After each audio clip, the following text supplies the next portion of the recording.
watching the station that's working for you. Now, WMAR 2 News.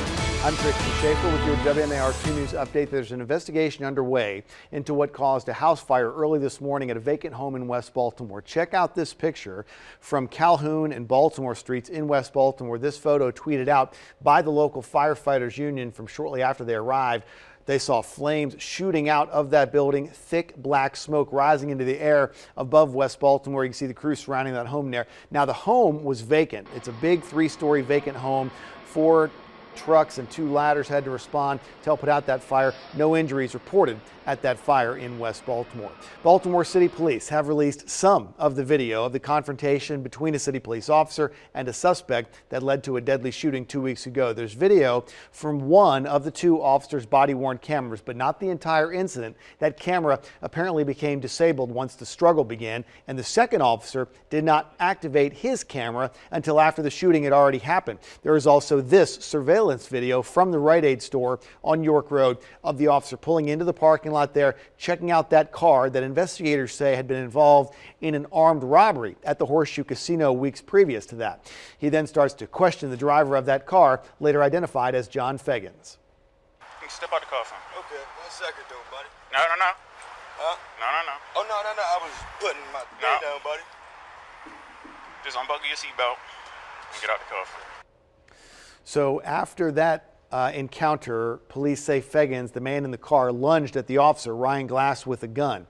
It's Glass's camera that wound up being disabled. The second officer, Joel Hawk, arrived at that scene, tried to break it up. The confrontation, it's his camera that was not turned on until after the incident was over. Eventually, though, 3 shots were fired, hitting Feggins. He died at the scene. Both of those officers are on routine administrative leave as this investigation continues.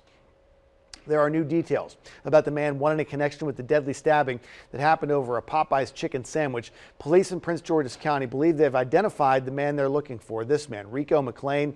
Police say he stabbed 28-year-old Kevin Davis last Monday at the Popeyes location in Oxon Hill. Investigators believe that McLean and Davis had gotten into an argument after Davis cut in the line for that chicken sandwich. McLean is now wanted on 1st and 2nd degree murder and assault charges. He lives in the District Heights area of Prince George's County. Police are still looking for him this morning. The coach, the local Y in Baltimore County, who was murdered at his home in Baltimore City, will be remembered today. Jordan Taylor shot and killed last Tuesday, trying to keep 3 intruders from breaking into his home, which is just west of Leakin Park in southwest Baltimore. Taylor's viewing is going to be today, a candlelight funeral home from 4 o'clock in the afternoon till 7. The funeral is then tomorrow morning at 10 at St. John's Grace United Church of Christ. Both of those are in Catonsville, and the ATF has gotten involved in this case, offering a $5,000 reward for information that leads to an arrest in the murder of Jordan Taylor. Baltimore City plans to stop taking applications for public housing. The last day to turn in paperwork is going to be December the 20th, so 5 weeks from now. The City Housing Authority says the change is because there's overwhelming demand and long wait times. More than 14,000 people already on the waiting list, with the average wait time now up to 7 years. Officials hope to place those applicants in homes within a decade. Now from WMAR 2 News, Maryland's most accurate forecast.